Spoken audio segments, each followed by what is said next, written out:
आणि मला नेहमी ह्या फॅमिलीशी जोडावं असं वाटलं. तर खूप अशी जर्नी खूप छान आहे. आपण बाहेर जाऊन एक्सरसाइज करू शकत नाही. घरातून हा प्लॅटफॉर्म खूप सगळ्यांसाठी चांगला आहे. तर आज थोडं कॉलवर येण्याचं कारण असं होतं, की टेक्नॉलॉजी सुद्धा खूप वाढत आहे आणि त्या टेक्नॉलॉजीचा आपण कसा उपयोग करून घेतला पाहिजे आपल्या हेल्थ रिलेटेड गोष्टींसाठी.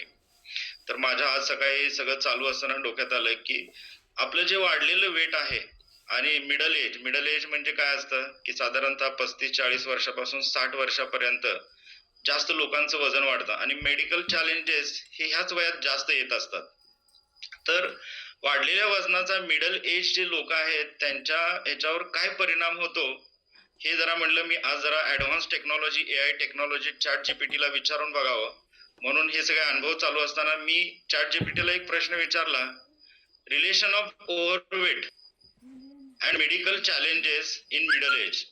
म्हणजे याचा अर्थ मी मराठीत सांगतो, की आपल्या वाढलेल्या वजनाचं आणि मेडिकल चॅलेंजेसचं मिडल एजवर काय परिणाम आहे ह्याचं मला उत्तर द्या. तर मला लगेच त्यांनी काय उत्तर दिलं ते मी वाचून दाखवतो. पहिल्यांदा इंग्लिशमध्ये दाखवतो आणि नंतर मराठीत सांगतो. Being overweight in middle age increases the risk of diabetes and high blood pressure.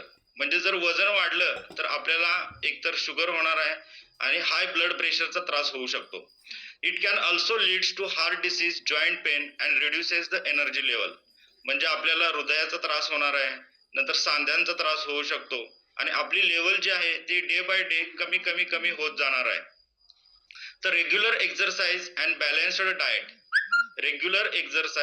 Balanced diet help maintain good health and fitness. म्हणजे जर तुम्ही दररोज उठून सकाळी आपली दिनचर्या व्यवस्थित ठेवली, व्यायाम केला आणि बॅलन्स्ड डाएट म्हणजे आपण घरात घेतो तो नाही, तर सकस संतुलित आहार, की जो बॅलन्स आहे आपल्या शरीराची पूर्ण जी गरज आहे तो पूर्ण करतो. तर बॅलन्स डाएट घेतल्यामुळे काय होतं, गुड हेल्थ आणि फिटनेस आपला व्यवस्थित राहू शकतो. Healthy habit in middle age leads to longer, happier and disease free life. जर तुम्ही वयाच्या ह्या टप्प्यात मिडल एज मध्ये, हे बघा 35 ते 60 वर्षापर्यंत आपण अगदी गाढवासारखं काम करत असतो, आपल्या शरीराकडे आपलं लक्ष नसतं आणि जे लोक ह्या वयामध्ये लक्ष देतात तेच 60 वर्षानंतर हेल्दी, हॅपी आणि डिसीज फ्री लाईफ जगू शकतात. तर ह्या वयात आपण लक्ष देणं गरजेचं आहे. तर एवढं झाल्यावर मी परत आणखीन एक क्वेश्चन विचारला, तर सोल्युशन फॉर ओव्हरवेट. तर मला लगेच चॅट जीपीटीने काय सांगितलं, the best solution for overweight is a combination of healthy eating, regular exercise and lifestyle changes. तर आपल्याला कोच सकाळी उठवत असतो, सकाळी लवकर उठा. लवकर उठल्यामुळे काय होतं, आपलं पोट साफ होतं. त्याच्यानंतर आपण काय करतो, शरीर शुद्धीकरण काढा घेतो. त्याच्यामुळे आपल्याला जर काय पित्ताचा त्रास असेल तर गरम पाण्यातून घेतल्यामुळे तो कमी होतो. नंतर काय, healthy eating habit, regular exercise आणि लाईफस्टाईल चेंज करायचे आहे. तर हे झाल्यामुळे शरीर, आपण आता जो सकस संतुलित आहार घेतो व्यायाम झाल्यानंतर, तर त्याच्यामुळे आपल्याला शरीराची सर्व नीड पूर्ण होणार आहे. हे मी डॉक्टर नाही, तर चॅट जीपीटी सगळं तंत्रज्ञान हेच सांगत आहे, की आपला बॅलन्स डाएट पाहिजे, जे पोषक तत्व आहेत ते सकाळी आपल्या शरीरात गेले पाहिजेत. सगळेजण, अशोक सर पण सांगतात, की ना की शिळं खाल्लं पाहिजे. तर it a balanced diet with more fruits, vegetables, protein सगळ्यात महत्वाचं आहे आणि लेस जंक फूड. तर तुम्ही काय केलं पाहिजे, की डाएट मोर फ्रुट्स खाल्ले पाहिजेत, व्हेजिटेबल्स खाल्ले पाहिजेत. आपल्या सकस संतुलित आहार बनवलाच आहे जे काय हर्बल प्लांट्स असतात त्याच्यापासून. ठीक आहे, त्याच्यामध्ये प्रोटीन पण आहे. प्रोटीन जर आपल्या बॉडीला, आपल्या जर एक्झरसाइज झाल्यानंतर मसल्सना नाही दिलं तर मसल्स वीक होणार, फटीग होणार आणि आज तुम्ही जर व्यायाम केला आणि त्याला जर आहार दिला नाही तर दुसऱ्या दिवशी 100% ते फटीग होणार, तुम्ही व्यायाम करू शकणार नाही. कारण बॉडीची काय गरज असते हे आपले कोच आपल्याला सांगत असतात, की प्रोटीन किती गरज आहे, कार्बोहायड्रेट किती आहे, फॅट किती आहे. तर कोचचं मार्गदर्शन 100% घेणं गरजेचं आहे. मी डॉक्टर असून सुद्धा माझे कोच आहेत त्यांचं मी 100% फॉलो करतो. ज्या दिवशी फॉलो करत नाही त्या दिवशी मला 100% काहीतरी चुकलंय असं वाटतं, पोटामध्ये गडबड आहे, एनर्जी लेवल मध्ये गडबड आहे असं 100% मला वाटतं. Do daily exercise like walking, jogging, yoga, gym, workout for at least 30 to 45 minutes. आपल्या कॉलमध्ये ह्या सगळ्या गोष्टी कॉम्बिनेशन करून एकाच ठिकाणी घेतल्या जातात. त्याच्यासाठी आपल्याला बाहेर कुठं जायची गरज नाही आहे.